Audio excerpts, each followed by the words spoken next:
Hey guys, welcome back to Humanities Corner. Hope you and all is doing well. तो आज के lecture के अंदर हम पढ़ेंगे यार हमारी क्लास 12 ज्योग्राफी का चैप्टर नंबर 4 या आई गेस चैप्टर नंबर 5 है। जेनुअनली सॉरी, मैं थोड़ा सा भूल गई हूँ, but it is primary activities.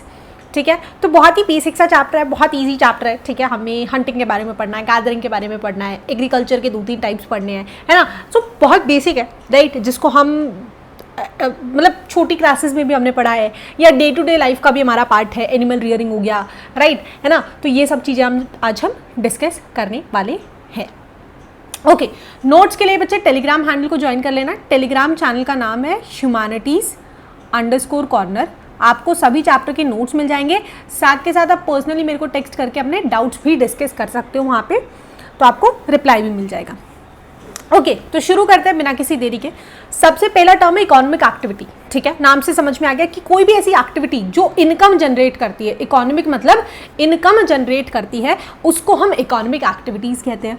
ठीक है, अब कोई जैसे इनकम क्या जनरेट करते हैं, कोई टीचर है, कोई डॉक्टर है, कोई लॉयर है, राइट, कोई शॉपकीपर है, कोई बिजनेसमैन है, कोई पॉलिटिशियन है ना। तो जो भी ऐसी एक्टिविटीज़ हैं जिससे पैसा जनरेट होता है, that is called as economic activities. लेकिन ब्रॉडली अब ऐसे प्रोफेशंस तो बहुत सारे हैं, है ना, 1000-2000 इस तरीके के प्रोफेशन से कोई कुछ करता है, कोई कुछ करता है। तो हमने क्या किया, हमने इनकी ग्रुपिंग कर दी है 3 कैटेगरीज में। पहला है प्राइमरी, ठीक है, जो डायरेक्टली हम रिसोर्सेज को यूटिलाइज करते हैं। ठीक है, दूसरा है सेकेंडरी, जो हम नेक्स्ट चैप्टर में पढ़ेंगे, एंड तीसरा है टर्शरी एंड क्वाटनरी एक्टिविटीज़, जो हम उससे नेक्स्ट चैप्टर में डिस्कस करने वाले हैं। ठीक है, आज का जो हमारा कोर टॉपिक है दैट इज प्राइमरी एक्टिविटीज़। तो प्राइमरी एक्टिविटीज़ के अंदर हम डायरेक्टली अपनी एनवायरनमेंट पे डिपेंडेंट होते हैं। अर्थ के जो रिसोर्सेज है, लैंड हो गया, भले वाटर हो गया, वेजिटेशन हो गई, बिल्डिंग मटेरियल हो गया, मिनरल्स हो गया, इनको यूटिलाइज करके हम अपना सर्वाइवल कर रहे होते हैं। ठीक है, अच्छा, मेजरली कौन कौन सी एक्टिविटीज़ आती है अब इसमें? तो आपका हंटिंग हो गया, गैदरिंग हो गया, पेस्टोरल एक्टिविटी यानी जो पशुपालन होता है ना, उसके बाद फिशिंग हो गया, फॉरेस्ट्री हो गया, एग्रीकल्चर हो गया, माइनिंग हो गया या क्वेरिंग हो गया। ये सब एक्टिविटीज़ आपकी आती है, जो आज हमें इस चैप्टर में थोड़ा सा डिटेल के अंदर डिस्कस करनी है। स्टार्ट करते हैं सबसे पहली एक्टिविटी से, जिसका नाम है हंटिंग एंड गैदरिंग।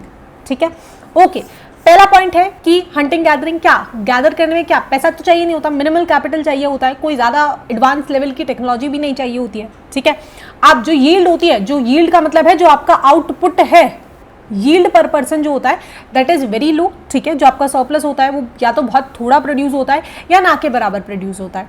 ओके, उसके बाद सर्वाइवल अगर हम बात करते हैं तो यूजुअली ये बहुत जो कोल्ड एरिया है, बहुत ठंडे एरिया है ना, वहाँ पे यूजुअली आपको हंटिंग देखने को मिलती है। बहुत हॉट जो क्लाइमेट्स है जहाँ पे आपको एग्रीकल्चर नहीं मिल पा रही, तो वहाँ पे आपको हंटिंग देखने को मिलती है। ठीक है, इसके अलावा कोस्टल कम्युनिटीज़, अब जो लोग कोस्ट के अराउंड रहते हैं वो वहाँ पे फिशिंग करते हैं, फिशेस को ट्रैप करते हैं एंड फिर उनको सेल करके अपना गुजारा करते हैं। ठीक है, नेक्स्ट है प्रिमिटिव टूल्स। अब टूल्स अगर यूज़ होते हैं तो बहुत ही प्रिमिटिव बेसिक टूल्स यूज़ होते हैं, जो या तो स्टोन्स के बने होते हैं, ट्विग्स के, एरो के बने होते हैं, है ना, एंड ज़्यादा एडवांस कोई वेपन यहाँ पे यूज़ होता नहीं है। ओके, अब रिसेंट टाइम्स के अंदर ज़्यादातर जो देश हैं उनके अंदर हंटिंग को बैन कर दिया गया है, बिकॉज हंटिंग से एक तो हमारी जो वाइल्ड लाइफ है वो एक्सटेंड होती जा रही थी, तो हमें अपनी वाइल्ड लाइफ को प्रोटेक्ट करना है और बायोडाइवर्सिटी को भी कंजर्व करना है। 2 रीज़न आ सकते हैं कि बताइए हंटिंग को क्यों बैन किया गया। तो नंबर 1 कि हमें वाइल्ड लाइफ प्रोटेक्ट करनी है, ठीक है, एंड दूसरा अपनी बायोडाइवर्सिटी को कंजर्व करके रखना है, बिकॉज कहीं ना कहीं हमारी फूड चेन डिस्टर्ब होती है, जिससे हमारी इकोलॉजिकल साइकिल के ऊपर इम्पैक्ट पड़ रहा होता है। सही है, ओके। गैदरिंग की अगर हम बात करते हैं, गैदरिंग से मतलब है लेट्स सपोज बहुत सारे जो ट्राइबल लोग होते हैं वो फॉरेस्ट में रहते हैं, है ना, फॉरेस्ट से वो बहुत सारा सामान कलेक्ट करके ले आते हैं। जैसे कि क्या करेंगे, जो पेड़ की बार्क होती है उससे क्नीन बनती है, जो पत्तियां होती है, लीव्स होती है, उससे आपकी बेवरेजेस, चाय पत्ती बनती है, कॉफी बनती है। सिमिलरली ड्रग्स हो गए, कॉस्मेटिक्स हो गए, इन लीव से बन रहे होते हैं, राइट। अब जो नट्स होते हैं उनसे आपके ऑयल बन रहे होते हैं, ड्राई फ्रूट्स बन रहे होते हैं, है ना। ट्री ट्रंक से आपका रबड़ बन रहा होता है, गम बन रहा होता है, या फिर रीजन्स को गैदर किया जाता है, फिर उनको मार्केट में सप्लाई कर देते हैं, राइट। तो जो गैदरिंग है अब धीरे धीरे वो एक मार्केट ओरिएंटेड एक्टिविटी हो गई है। पहले सर्वाइवल पर्पस के लिए होती थी, जो लोग बेचारे जंगलों के आसपास रहते थे वहां से सामान कलेक्ट करते थे, मार्केट में बेचते थे, उससे जो थोड़ा बहुत पैसा मिलता था उससे अपने लिए ग्रेन खरीद लेते थे। ठीक है। लेकिन अब गैदरिंग, क्योंकि अब जंगल इतने नहीं रहे, ठीक है, तो गैदरिंग मार्केट ओरिएंटेड हो गई है और अब एक ये कमर्शियल एक्टिविटी बन चुकी है।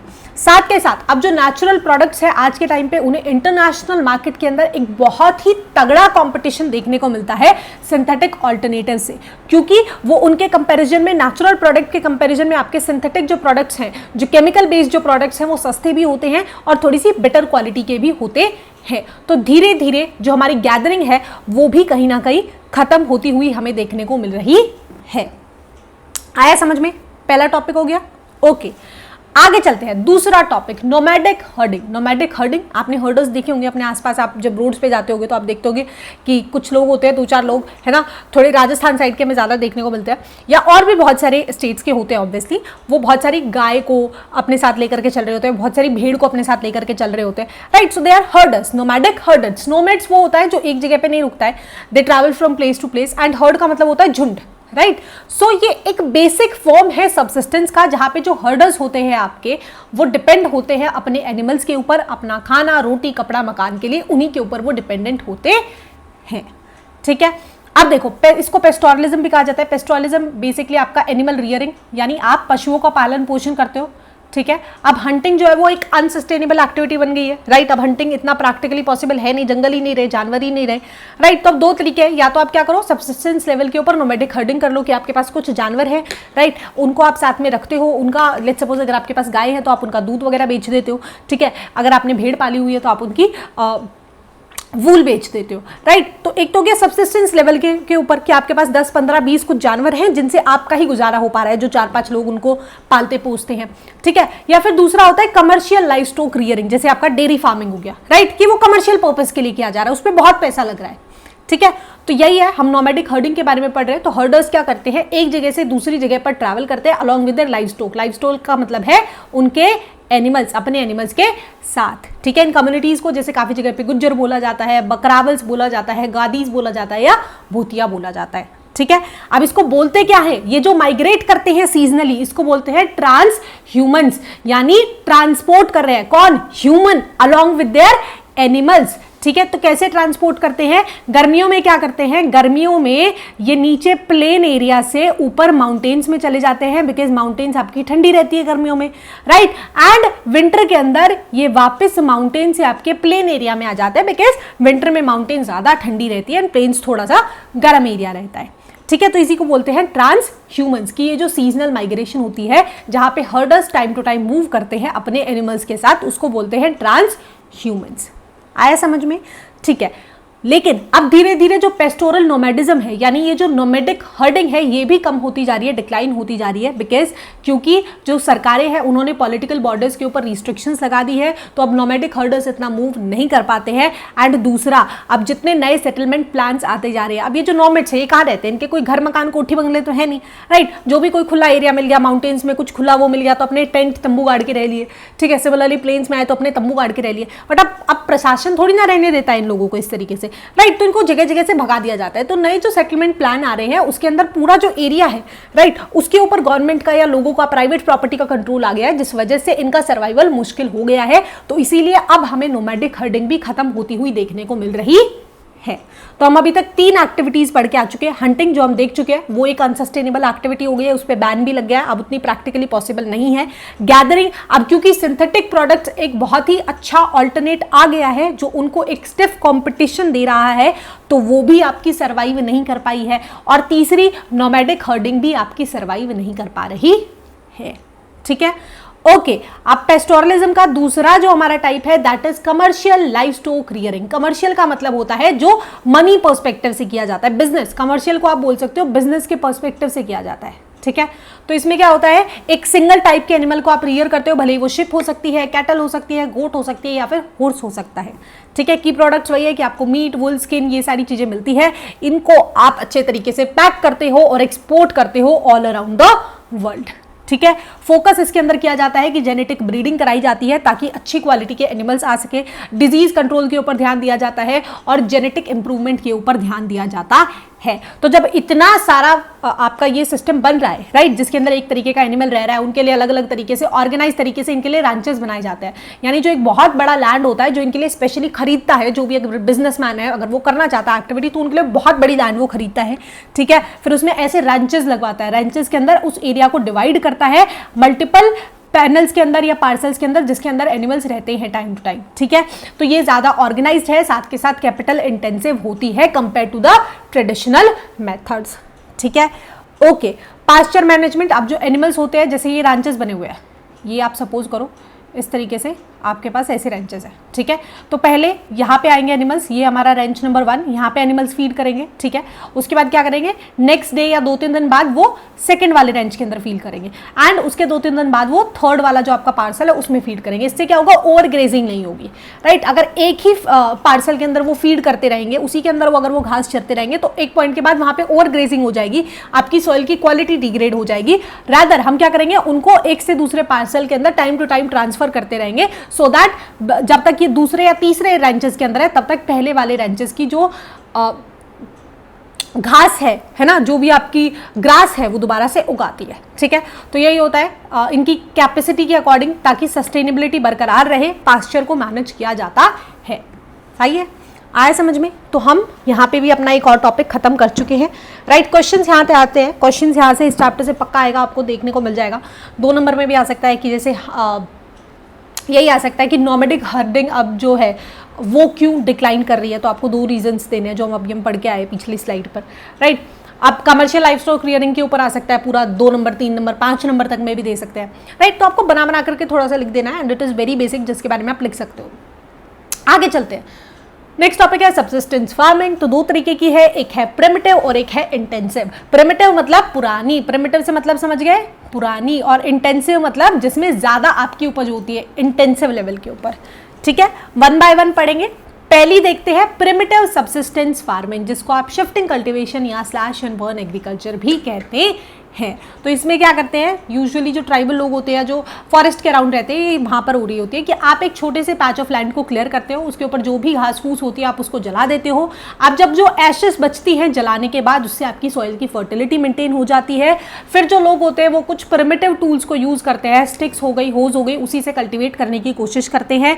यहाँ पे एक्स्ट्रा पानी, इरीगेशन नहीं दी जाती है, रेन के ऊपर ही वो डिपेंडेंट होते हैं कि बारिश आएगी तो हमारी फसल उग जाएगी, ठीक है। उसके बाद ऐसे ही चलता रहता है। 3, 4, 5 साल बाद जब ये लैंड अपनी फर्टिलिटी को लूज कर देती है, तो ये जो फार्मर्स होते हैं ये एक नए पैच ऑफ लैंड के अंदर मूव इन कर जाते हैं, एंड दोबारा से फिर वही साइकिल चलती है कि उस पैच ऑफ लैंड को दोबारा से क्लियर करेंगे, वेजिटेशन को बर्न करेंगे, उससे सॉइल फर्टिलिटी इंक्रीज होगी, और फिर अपने सीड्स को क्रॉप ग्रो कर देंगे। फिर नेक्स्ट 3, 4, 5 साल बाद वो दोबारा से एक एरिया से दूसरे एरिया, दूसरे से तीसरे एरिया के अंदर ट्रांसपोर्ट कर जाएंगे। तो ये जो साइकिल है कि आपने स्लैश एंड बर्न किया, जलाया और उगाया, ठीक है, एंड शिफ्ट किया, तो ये जो साइकिल है शिफ्टिंग की, इसको झूम कहते हैं। एंड अब एक लैंड है, ठीक है, एक फॉरेस्ट है, आप इधर इधर इधर इधर इधर इधर घूम लोगे, और ऐसा नहीं है कि एक ही फैमिली है, 10-15 फैमिलीज रह रही है जो ऐसा ही कर रही है, आसपास रह कर, राइट। तो अब ये जो साइकिल है शॉर्ट हो गई, बिकॉज आपने लेट्स सपोज करो आप यहाँ थे, थोड़े टाइम बाद आप ऑब्जर्व करोगे कि कुछ टाइम बाद ही आप यहाँ पे आ गए हो, एंड अभी तक इस एरिया ने अपनी फर्टिलिटी को दोबारा से रिगेन किया भी नहीं है, वो तो उजड़ चुकी है, राइट।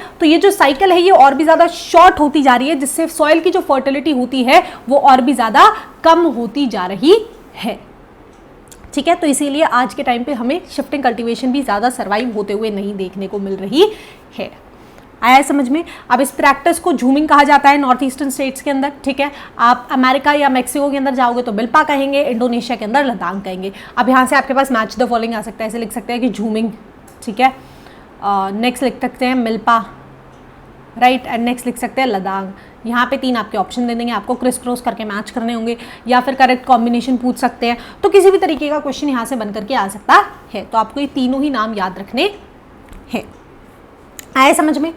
ओके, अब आते हैं फार्मिंग के टाइप नंबर 2 पे, जिसका नाम है इंटेंसिव सब्सिस्टेंस फार्मिंग। अब ये भी हम 2 पार्ट्स में डिवाइड कर देते हैं।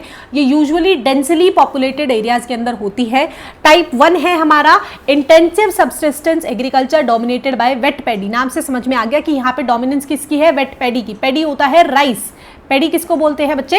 राइस को। तो यहाँ पे डोमिनेंट क्रॉप होती है आपकी राइस। लैंड होल्डिंग्स का साइज बहुत ही ज़्यादा छोटा होता है। मशीनरी भी बहुत लिमिटेड सेंस के अंदर यूज़ होती है। यूजुअली जो फैमिली मेंबर्स होते हैं वही मिलकर के काम कर लेते हैं, और जो फार्म का यार्ड होता है उसी जो भी एनिमल्स अगर वो रियर अप करते हैं, ज़्यादा केमिकल फर्टिलाइजर्स का यहाँ पे यूज़ नहीं होता, मेन्योर का ही यूज़ होता है, नेचुरल जो आपकी इंग्रेडिएंट्स होते हैं उसका ही।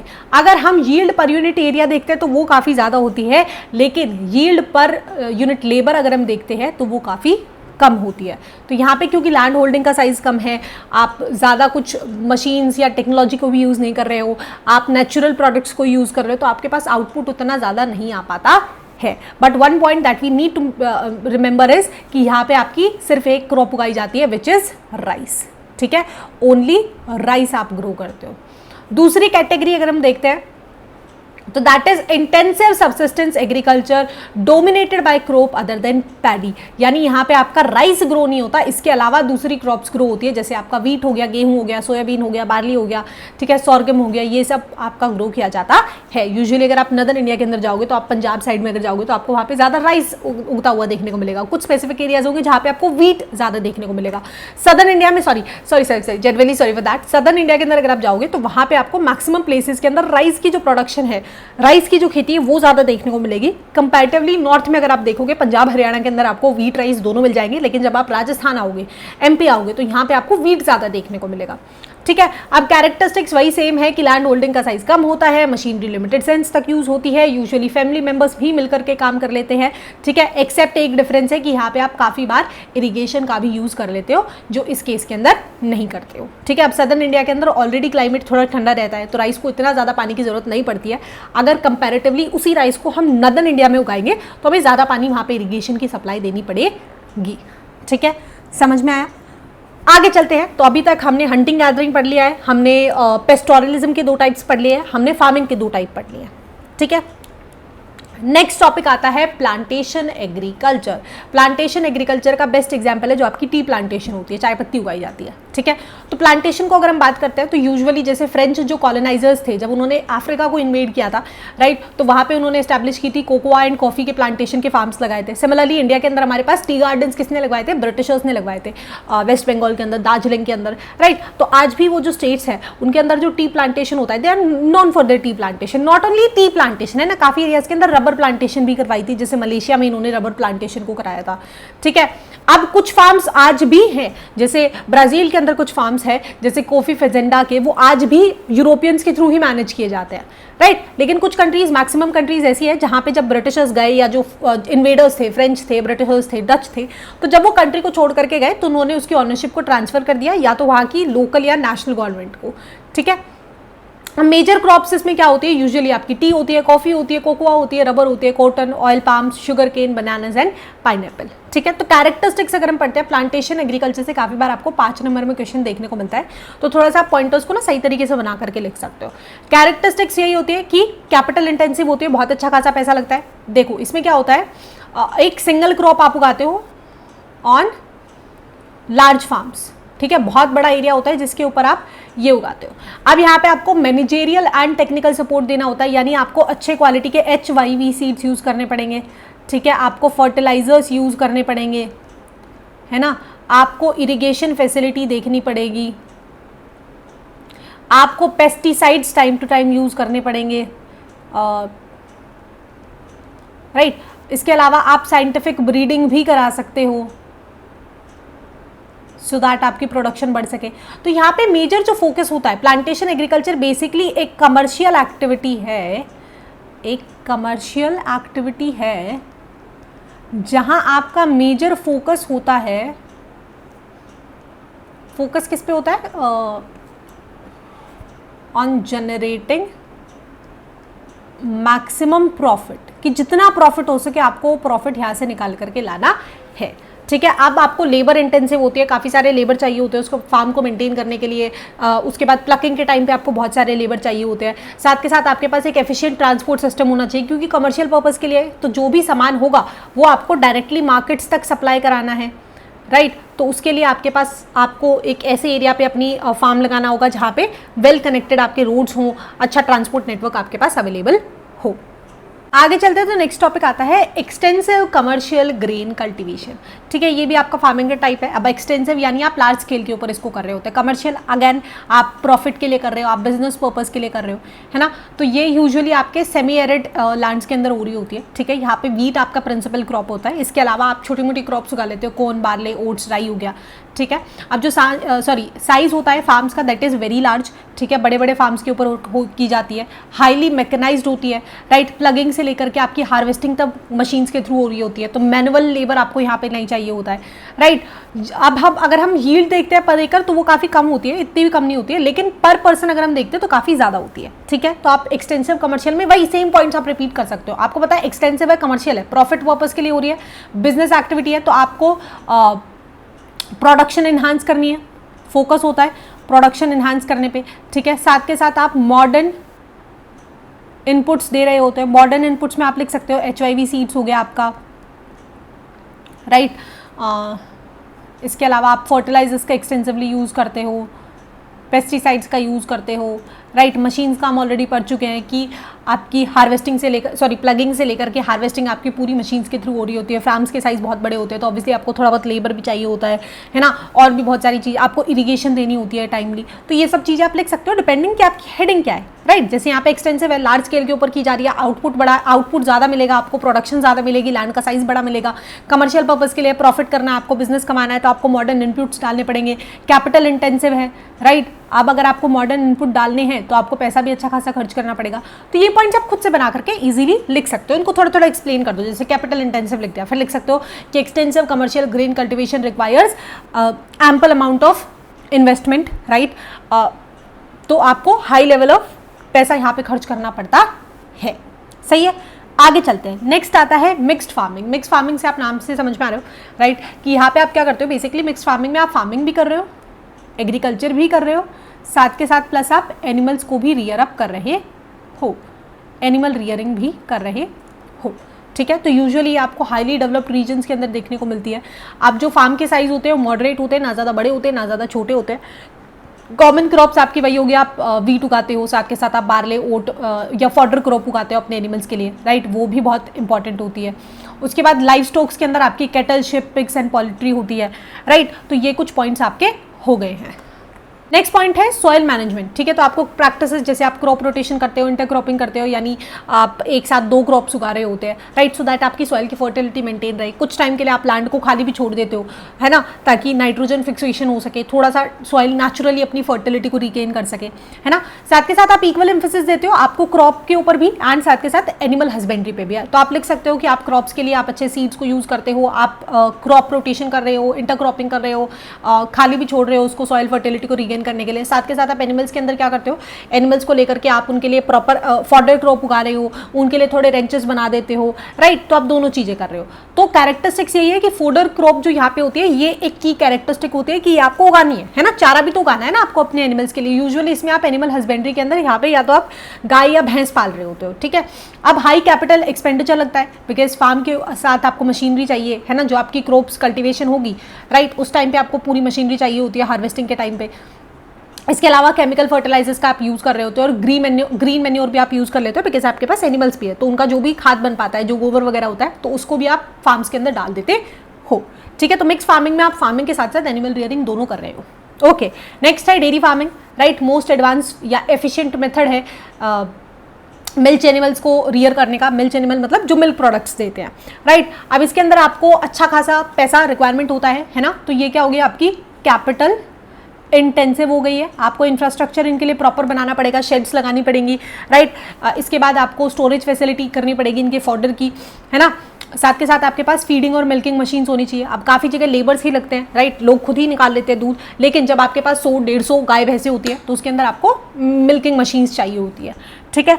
अब यहाँ पे एम्फेसिस होता है कि आप कैटल ब्रीडिंग के ऊपर ध्यान देते हो सो दैट आपके पास अच्छी क्वालिटी की कैटल आ सके, राइट। हेल्थ केयर के ऊपर पूरा ध्यान दिया जाता है। इनके लिए वेटरनरी सर्विसेज अवेलेबल होती है कि अगर इनको कुछ भी इन्फेक्शन है, बीमारी है, तो उसको टाइमली ट्रीट किया जाता है सो दैट बाकी एनिमल्स इंपैक्ट ना हो पाए, राइट। लेबर इंटेंसिव होती है। अब रोज़ इनका काफ़ी काम होता है ना, इनका उस शेड को आपको साफ भी करना होता है ना, तो उसके लिए आपको लेबर चाहिए होता है।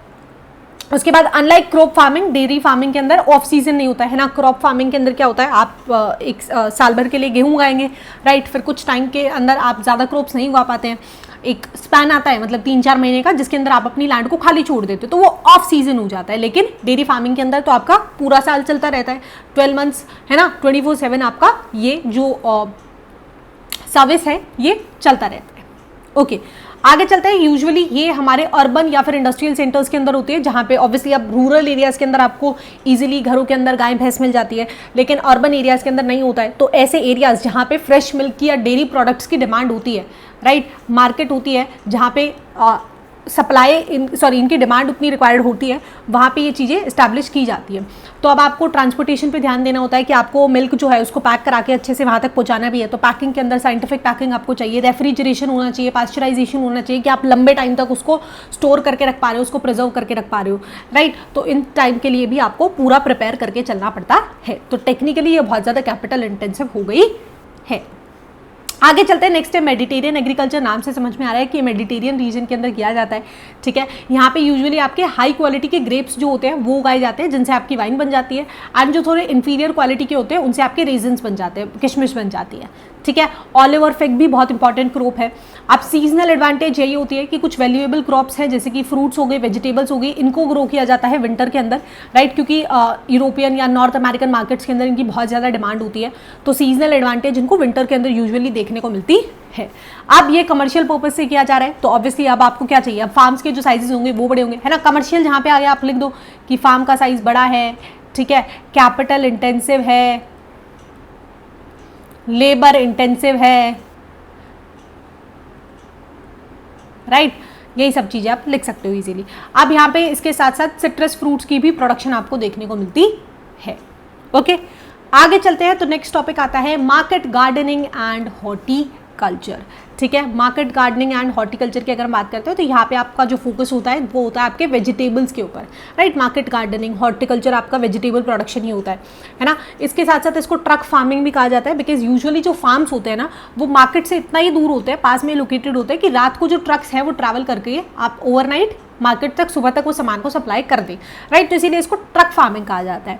तो इनका जो डिस्टेंस होता है वो बहुत एक प्राइमरी फैक्टर होता है कि मार्केट से पास होना चाहिए फार्म, तभी आपको वो बेनिफिट मिल पाएगा, ठीक है। अब ये कमर्शियल पर्पस के लिए की जा रही है, बिजनेस पर्पस के लिए की जा रही है, प्रॉफिट के लिए की जा रही है, तो प्रोडक्शन एनहांसमेंट के ऊपर यहाँ पे फोकस होता है। इसीलिए आप हाई वैल्यू क्रॉप्स को उगाते हो, स्पेशली वेजिटेबल्स हो गए, फ्रूट्स हो गए, फ्लावर्स हो गए, है ना, जो अर्बन मार्केट्स के अंदर जिनकी डिमांड होती है। अब ये स्मॉल स्केल फार्म्स होते हैं, बीच मॉडरेट साइज के भी होते हैं, बड़े भी होते हैं, राइट, क्योंकि सब्जियों के लिए आपको बहुत बड़ा फार्म की जरूरत नहीं होती है, आप छोटे एरिया के अंदर भी अच्छा खासा प्रोडक्शन कर सकते हो। लेकिन आपको यहाँ पे गुड ट्रांसपोर्टेशन लिंक्स चाहिए ताकि आप टाइमली उस सामान को डिलीवर कर सके, फ्रेश सामान को, है ना, बिकॉज बाद में तो फिर वो खराब ही हो जाना है 2-3 दिन के लिए, राइट। उसके बाद लेबर और कैपिटल दोनों ही यहाँ पे हाईली इन्वेस्टेड होते हैं। मॉडर्न प्रैक्टिसेस आप यूज़ कर रहे हो, इरिगेशन दी जाती है, HIV सीड्स आप यूज़ कर रहे हो, हाई यील्डिंग वैरायटी के सीड्स, ठीक है, फर्टिलाइजर्स आप यूज़ कर रहे हो, इंसेक्टिसाइड्स दे रहे हो, ग्रीन हाउस आप पूरा वो सो दैट UV रे से बचा जा सके, राइट। तो उसको आप ग्रीन हाउस गैसेस के एमिशन को कम करने के लिए आप वो लगाते हो ना, वो शीशे वाला कुछ वो लगता है सेटअप, आपने नेट पे देखा होगा काफ़ी बार, है ना। इसके अलावा आप जब ठंडे जैसे विंटर्स हो गया, बहुत सारी सब्जियां आज के टाइम पे अगर हम देखते हैं तो हमको ऑल अराउंड द 12 मंथ हमें शिमला मिर्च भी देखने को मिलती है, गाजर भी देखने को मिलती है, ऑल्दो गाजर सर्दियों में उगती है लेकिन हमको गर्मियों में देखने को मिलती है। सिमिलरली सारी सब्जियां अब हमको ऑल अराउंड द ईयर देखने को मिलती है। उसका रीज़न ये है कि आर्टिफिशियल हीटिंग करते हैं ये, है ना, इनका जो सिस्टम होता है उसी तरीके से उस सब्जी के या उस पर्टिकुलर क्रॉप के टेम्परेचर के अकॉर्डिंग वो उस एरिया को डिज़ाइन करने की कोशिश करते हैं, सो दैट आपकी जो क्रॉप्स हैं वो पूरी साल उगती रहे, ठीक है।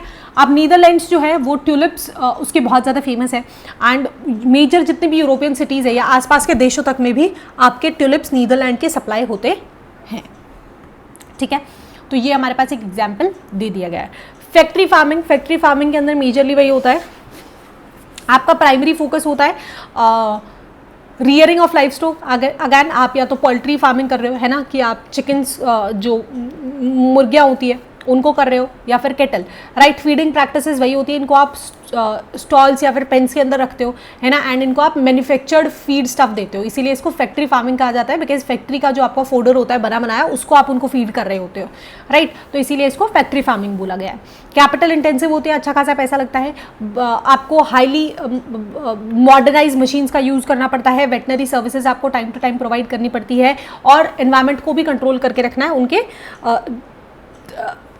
लाइफस्टाइल के अकॉर्डिंग, यानी हीटिंग एंड लाइटनिंग का भी आपको ध्यान रखना पड़ता है। की फीचर्स वही, आप ब्रीड सिलेक्शन के ऊपर ध्यान देते हैं एंड साइंटिफिक ब्रीडिंग के ऊपर ध्यान देते हो, ठीक है। सो बेसिकली आपका मीट इंडस्ट्री से कंसर्न हो गया अगर हम फैक्ट्री फार्मिंग की बात कर रहे हैं, ठीक है।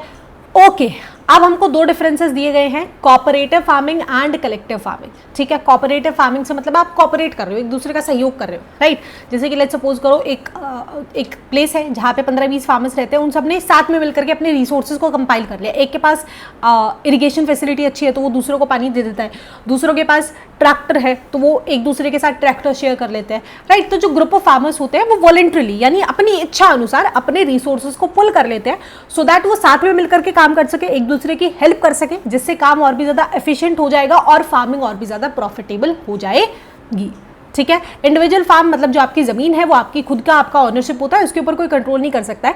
इट्स जस्ट दैट कि आप कॉपरेट कर रहे हो, राइट। आप अपने इनपुट्स, आप सब लोग बीज एक साथ इकट्ठा होकर के ले आए, कुछ ना कुछ। आज के टाइम पे गवर्नमेंट की बहुत सारी स्कीम्स है तो आप उसका फ़ायदा ले सकते हो, है ना, कि अगर आप 15-20 लोग मिलकर के कुछ करते हो तो आपको कम इंटरेस्ट के ऊपर लोन मिल जाता है बैंक की तरफ से, राइट। वो एक स्मॉल बिजनेस टाइप लोन्स आपको मिलने लग गए, तो वो बहुत ज़्यादा बेनिफिट होता है, ठीक है। इसके अलावा फेवरेबल प्राइस के ऊपर, क्योंकि अब आपके पास क्रॉप ज़्यादा हो गई, 15-20 लोगों ने अपने अपने खेत उगाए, ठीक है, अब सब साथ में मिलकर बेचेंगे तो उनके पास प्रोडक्शन ज्यादा है, तो वो दामों को सेट कराने के अंदर बहुत ज्यादा हेल्प कर सकते हैं, ठीक है। इसके अलावा आप क्वालिटी प्रोडक्ट्स को थोड़ा चीप रेट्स के ऊपर, वही ना कि आपने एक दूसरे के साथ चीजें शेयर कर ली, राइट, तो आप कम दाम के ऊपर ज्यादा आउटपुट कमा सकते हो। अब यूजुअली आपके Denmark, Netherlands, Belgium, Sweden, Italy जैसी कंट्री के अंदर बहुत ही सक्सेसफुली प्रैक्टिस की जाती है, सही है।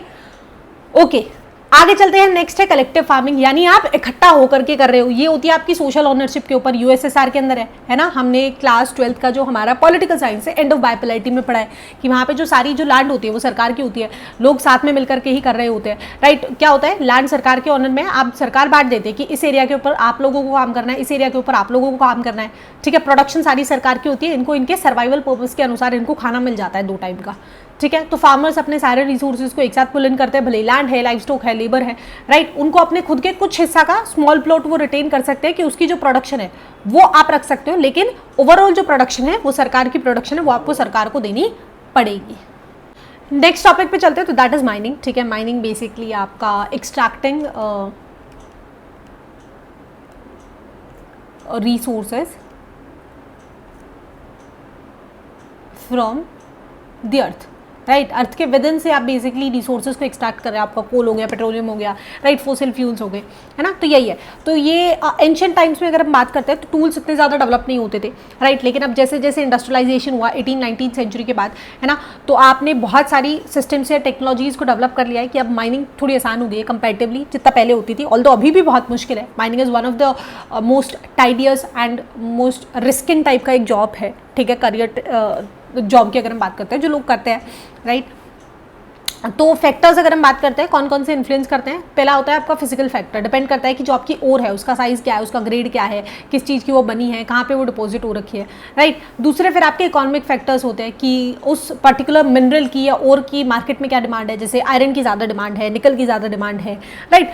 तो इस तरीके से उसके बाद आपके पास क्या वो टेक्नोलॉजी अवेलेबल है कि आप उस कोर को एक्सट्रैक्ट कर सकते हो, फिर उसको अब ऐसा तो नहीं है कि कोर आयरन जैसा आज हमें देखने को मिलता है, मतलब स्टील आयरन जैसे हमें देखने को मिलती है, आयरन से स्टील बनता है, ऐसा तो डायरेक्टली अर्थ के अंदर से आता नहीं है, right. It come in different forms. फिर आपको उसको ऊपर ला करके, अर्थ के ऊपर ला करके उसको एग्जामिन करना है, उसको प्रोसेस करना है, मैन्युफैक्चर करना है, राइट। तो ये डिपेंड करता है एंड उसका क्या यूज़ है, राइट। उसके बाद आपके पास क्या वो कैपिटल है, पैसा है कि आप उस इंफ्रास्ट्रक्चर को डेवलप कर सकते हो, बिकॉज आपको बहुत सारे लेबर लगाने पड़ेंगे तो उनको भी आपको वेजेस देनी पड़ेगी, ट्रांसपोर्टेशन कॉस्ट भी है, राइट। तो ये कुछ फैक्टर्स होते हैं जो डिपेंड करते हैं कि एक एरिया के अंदर कैसी माइनिंग होगी, किस स्केल तक होगी, एटसेट्रा एटसेट्रा, ठीक है। मेथड ऑफ माइनिंग तो डिपेंडिंग कि आपकी जो कोर है उसका क्या मोड है, उसका क्या नेचर है, कितनी वो ऊपर है सरफेस पे या नीचे, उस पर डिपेंड करता है। तो आपकी 2 तरीके की माइनिंग होती है majorly. Number 1 is your surface mining, नाम से समझ में आ गया कि सरफेस के ऊपर है, तो इसको आप ओपन कास्ट माइनिंग भी कहते हैं, ईजीएस्ट है, चीपेस्ट भी है कि आप मिनरल्स को एक्सट्रैक्ट कर पा रहे हो, राइट। ये वो मिनरल्स है जो क्लोज टू द सरफेस के आपके बिल्कुल पास है। अब जो ओवरहेड कॉस्ट लगेगी, राइट, जैसे कि आपके सेफ्टी प्रिकॉशंस हो गए या इक्विपमेंट्स जो भी यूज होंगे, ये बहुत कम होंगे, बिकॉज आप यूजुअली ज़्यादा आपको अंदर तक ड्रिल नहीं करना होता, आप बहुत ईजिली उसको एक्सट्रैक्ट कर पाते हो, राइट। तो जो आउटपुट होता है वो बहुत ज़्यादा भी होता है ना, लार्ज भी होता है, एंड साथ के साथ रैपिड, बहुत ईजिली आप कर सकते हो इस प्रोसेस को, बहुत ज़्यादा टाइम नहीं लगेगा, क्योंकि आपको कुछ ऐसे अलग से इंफ्रास्ट्रक्चर नहीं डेवलप करना है, you just need the resources required and आप सॉर्ट हो जाओगे, ठीक है। लेकिन ऑन द अदर हैंड जब हमारी जो ओर है वो बहुत ही नीचे की तरफ लाई करती है, राइट, तब प्रॉब्लम होती है। तो तब हमको करनी पड़ती है अंडरग्राउंड माइनिंग, जिसको आप शेफ्ट मेथड भी कहते हो, कि आपके वर्टिकल शेफ्ट्स डाले जाते हैं। वर्टिकल शेफ्ट्स मतलब जैसे अब देखो कि अब बहुत बड़ा प्रोसेस है, आपको काफ़ी बार पूरा एक चट्टान है उसको ड्रिल करके आपको केव बनानी पड़ सकती है, आपको नीचे तक जाना पड़ सकता है, राइट। तो जो माइनर्स होते हैं वो हज़ार तो मैं आई थिंक थोड़ा ज़्यादा बोल गई, बिकॉज लीस्ट हम 17 किलोमीटर के आसपास जा पाए हैं, ठीक है। तो 1000 तो मैंने बहुत ज़्यादा बोल दिया, जेन्युइनली सॉरी फॉर दैट। तो वो कुछ मीटर्स नीचे तक जाते हैं, राइट, वो उसको खोदते हैं, केव्स बनाते हैं, है ना। इसके बाद शाफ्ट एक तरीके से आप समझ लो लिफ्ट वाला सा कुछ सिस्टम होता है, कि कुछ लिफ्ट टाइप का सिस्टम होता है, वो आप अंदर डालते हो नीचे अर्थ सरफेस के अंदर, फिर जाते हैं, फिर माइनर्स जाते हैं और फिर उसको एक्सट्रैक्ट करके लाते हैं, राइट। तो मिनरल्स को आप एक्सट्रैक्ट करते हो और ट्रांसपोर्ट करते हो इन्हीं पैसेजेस, इन्हीं शेफ्ट्स के थ्रू, है ना। अभी रिसेंटली हमारे पास न्यूज़ भी थी, कि कहाँ की न्यूज़ थे भूल गई हूँ मैं, बट वहाँ पे कुछ माइनर्स फंस गए थे, 62-63 लोग जो थे वो फंस गए थे काफ़ी दिनों के लिए। तो उसके बाद फिर एक प्रॉपर बड़ा मिशन चलाया गया था एंड उन लोगों को सेफली बाहर निकाला गया था, राइट। तो इसके अंदर आपको लिफ्ट चाहिए होती है, डिज़ाइन लिफ्ट चाहिए होती है, आपको ड्रिल करना होता है, आपको हॉलेज व्हीकल चाहिए होता है जिसके अंदर वो सामान जा सके, आपको प्रॉपर वेंटिलेशन सिस्टम चाहिए होता है। अंदर जो लोग माइनिंग के लिए जा रहे होते हैं, महीनों तक का भी प्रोजेक्ट होता है, वो वहीं पर रहते हैं, उनका खाना पीना रहना वो सब चीज़ें आपको फैसिलिटेट करानी पड़ती है, ठीक है। और तो मैन एंड मटेरियल की आपकी मूवमेंट को लेकर के आपको रिस्पॉन्सिबल होना पड़ता है। तो रिस्की है, बिकॉज आपको नहीं पता अर्थ के अंदर क्या है, ऑब्वियसली पॉइजनस गैसेस भी हैं, साथ के साथ आपकी फायर की भी काफ़ी प्रॉब्लम्स होती है, फ्लड का भी काफ़ी बार आपको देखने को मिलता है, राइट। तो इसीलिए काफ़ी फेटल एक्सीडेंट्स भी आपको होते हुए देखने को मिलते हैं, ठीक है। तो माइनिंग से भी क्वेश्चन आ सकता है 5 नंबर के अंदर, आपको अच्छे से डिफाइन कर देता है कि सरफेस माइनिंग क्या है, जिसको आप ओपन कास्ट माइनिंग कहते हैं, एंड अंडरग्राउंड माइनिंग जिसके अंदर आप शाफ्ट मेथड को यूज़ कर रहे होते हैं, ठीक है। ओके, आई थिंक ये लास्ट हमारी टेबल है। हाँ, तो ये है कि अगर हम माइनिंग देखते हैं, एक्सट्रैक्शन ऑफ मिनरल्स को देखते हैं, तो डेवलप्ड और डेवलपिंग कंट्रीज़ के अंदर हमें एक कोर डिफरेंस देखने को मिलता है कि डेवलपिंग जो कंट्रीज़ थी उनकी जो इंडस्ट्रियलाइजेशन थी वो 17, 16, 18 सेंचुरी के अराउंड स्टार्ट हो गई थी। तो उन्होंने काफ़ी टाइम तक माइनिंग को बहुत ही एग्रेसिवली एक्सट्रैक्ट किया है, ना सिर्फ अपनी कंट्री के अंदर, कॉलोनीज़ के अंदर भी जा करके वो वहाँ से माइनिंग्स के थ्रू उनके मिनरल्स को एक्सट्रैक्ट करके अपनी कंट्री के अंदर ला करके अपनी डेवलपमेंट करते थे, ठीक है। लेकिन धीरे धीरे अब जैसे जैसे, और देखो अब हमारे पास फोसिल फ्यूल हम यूज़ करते हैं, ठीक है, फोसिल फ्यूल पर ही हम डिपेंडेंट रहते हैं, लेकिन अब हमारे पास ऑल्टरनेट आने लगे, है ना, हमारे पास ऑल्टरनेट आने लगा है कि अब हम इलेक्ट्रिक व्हीकल्स को यूज़ करने जा रहे हैं, राइट।